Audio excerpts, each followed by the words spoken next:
Have you ever been playing on your PS5 and noticed that everybody's better than you? Well, you must fear no more, because today I'm going to go over how to build a PC so that you can be better than everybody else. The reasons why you might want to consider building a PC is 1, because you want to be better than everybody else, like I just mentioned. 2, because it's a lot more comfortable based on the decisions you make on things like mice or headphones.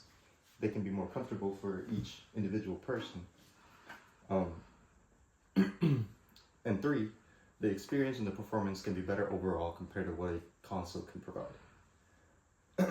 To begin with, we're going to start by going over the parts of a computer. A little shaky shake that went inside is what is considered a motherboard. A motherboard is where all of your main components are going to go into. So you're going to plug in things or insert things like your computer processing unit, or the CPU, what's most commonly known as your CPU. This is where all the information is processed, as well as things like your RAM, which is your rapid access memory. It's going to feed all the information to the CPU, and as well as what is known as your computer cooler.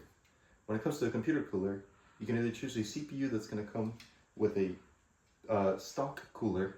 They're usually going to be a little more expensive to buy the CPU and the stock cooler combo, but overall, it's going to be a lot cheaper, because if you go with the bigger cooler, you're going to have to spend probably an extra $100 or $200 depending on how cool you want your CPU to be, and you usually want it to be relatively cool. Those are the 3 main components: the RAM, the motherboard, and the CPU that you're going to put into the motherboard, and that are going to usually be needed to run your computer. Next, we're going to go over the chassis, or what is known as the case, more simply. This is where everything is going to go into. Once you put your components into your motherboard and you have everything plugged in, you're then able to put everything into the chassis or the case. This is what's going to hold everything, and it's going to make everything run. You have your power buttons, you have USBs, and you're able to plug things in like your mice, your keyboard, and your headset. Next, we're going to go over the monitors. When it comes to the choice of monitor, you want to take into consideration what kind of GPU or graphics processing unit you're going to go with. For this scenario, we're going to go with a mid-range GPU, which, according to Koshik Das on the article, What is a Mid-Range GPU and How to Choose One, usually a mid-range GPU in today's market could range between anywhere to $400 and $600, depending on what budgets you have. So, for the monitor, what I would recommend is something like this monitor that I have right here.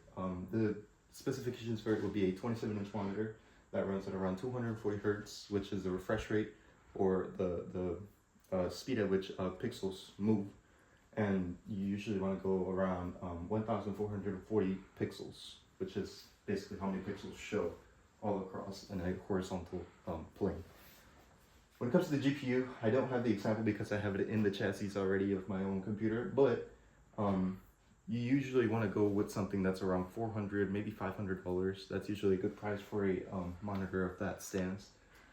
Moving on to the peripherals. So when it comes to the peripherals, this is where you can be a little cheap, I would say, if you want to maximize your performance with your computer.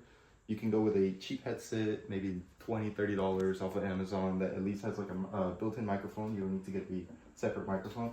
A lot of times headsets can come with built-in microphones, and they could be cheaper. Same with keyboard and mice. Sometimes you can find really good bundles or deals with things like motherboards or CPUs in order to get in order to maximize that performance.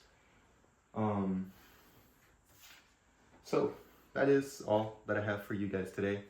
Yeah, go out there and build a computer.